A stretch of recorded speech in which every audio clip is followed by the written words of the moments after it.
বলিয়া ডাকতে পারে না। আল্লাহ, আমার আমির ভাইয়ের বাবা নাই, সন্তান বাবা হারায় হাত বাড়াইয়া দিচ্ছে।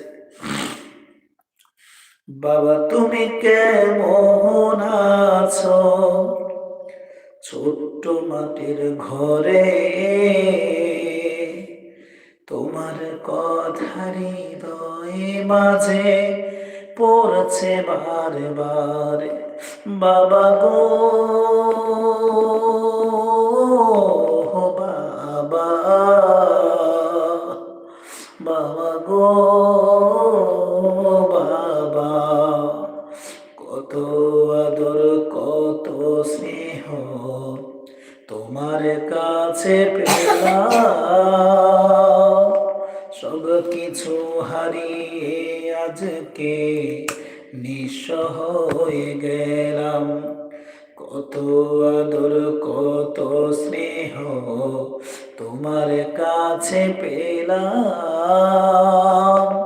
সব কিছু হারিয়ে আজকে নিঃস্ব হয়ে গেলাম। ভালোবাসি তোমায় বাবা, বুকটা যে চাইছি রে, ভালোবাসি